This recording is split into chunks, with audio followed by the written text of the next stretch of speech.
avons développé un connecteur pour toute la ligne Sage, ligne 100, qui permet de faire des imports et des exports en automatique de documents commerciaux et logistiques. Donc là, c'est le lancement de notre connecteur. C'est un logiciel qui est installé directement sur le serveur. Donc il faut que le client ait un serveur avec Sage installé et ça ne fonctionne pas encore pour la version SaaS. Nous attendons que Sage mette en place sa nouvelle version avec des API connectables. Nous avons différents onglets. Normalement, le client ne se connecte jamais dessus car tout est en automatique. Mais nous avons quand même mis une partie manuelle qui permet d'avoir toutes les fonctionnalités et le paramétrage. Nous avons l'import manuel dans lequel nous pouvons insérer n'importe quel document. Et en fonction de son format, il va être détecté que ce soit une commande, facture, bon de livraison, mouvement de stock.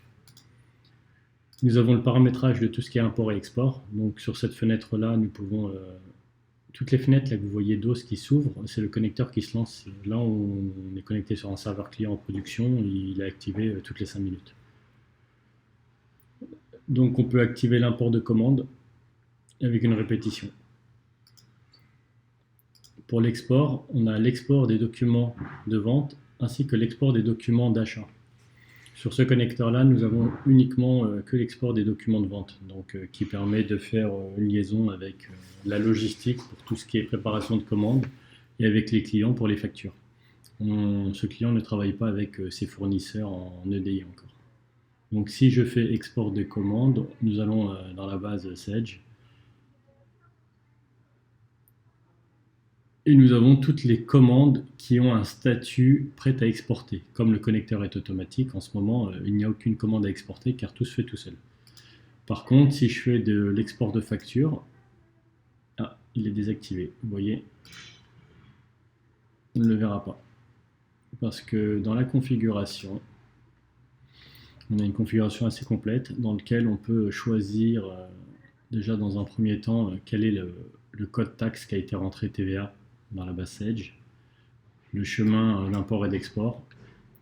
Quand on importe, avec quel tarif on importe, un tarif client, tarif catégorie, tarif de la fiche produit, c'est assez complet. Et puis on peut retraiter les fichiers qui sont en erreur, parce qu'il y a des fichiers, par exemple, où le code barre a mal été renseigné sur la base Sage, ou tout traitement en erreur qui a besoin de l'intervention d'un client. Ici, nous avons la configuration des exports. Et là-dessus, vous voyez export de commande, export de livraison, export de facture désactivé. Donc si je fais l'export de livraison, normalement ça devrait fonctionner. Et on a défini différents formats. Donc on a notre format plat propriétaire à nous, qui est défini dans un document Word.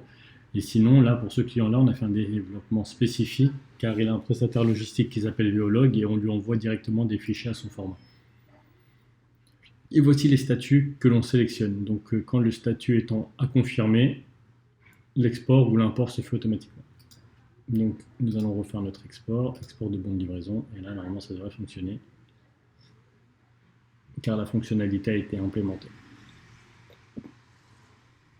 Voilà, donc là on peut choisir le client, et quand on va choisir le client, il y aura les bons de livraison qui lui sont... Mais là aussi, comme je vous dis, normalement il ne devrait y en avoir aucun, car comme la... voilà. Donc là il y a des...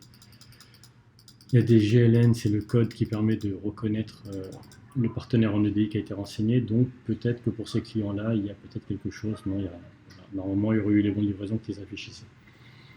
Le GLN, il est renseigné dans la fiche client. Il y a une case qui s'appelle code EDI et c'est là-dedans où on met toutes ces informations-là et c'est avec ça qu'on fait le parallèle. La configuration, on a deux configurations parce qu'on se connecte aussi bien en EDVC qu'en SQL pour aller plus vite. Donc on utilise l'EDVC pour certaines fonctionnalités et le SQL pour aller dans la base et récupérer les informations pour que le connecteur soit le plus rapide possible. Et on a pas mal d'informations en fait, de paramétrages qui ont été implémentés dans ce connecteur pour faciliter la vie de notre client. Donc le fait de l'installer, normalement il n'y a aucune manipulation à faire. Le connecteur se lance tout seul, il va dans la base, il importe ou il exporte tous les documents commerciaux, commandes, factures, bons de livraison, et cela instantanément sans aucune action manuelle. Alors, le format d'un fichier d'entrée, je vais vous montrer quand on va dans CSV, dans Backup. Ça, c'est le export, voilà, export Veolog. Donc là, normalement, on va avoir le format du client, qui est ce format-là. Ensuite, ici, on a le format plat que nous, on utilise, qui est assez explicite, hein. On arrive à lire le nom du client, on arrive à lire le nom des produits, on arrive à avoir les codes barres, donc des informations assez simples et claires, qui sont définies dans notre fichier de configuration initiale. Le connecteur est installable uniquement sur une seule base. Ce client a deux bases, donc comme il a deux bases, on a installé deux connecteurs, un qui va taper dans chaque base. Donc si le client a 3, 4, 5 bases, on installe 4, 5 connecteurs et chaque connecteur est indépendant. Donc dans chaque connecteur, on a un répertoire qui permet l'import, l'export et avec toute sa configuration.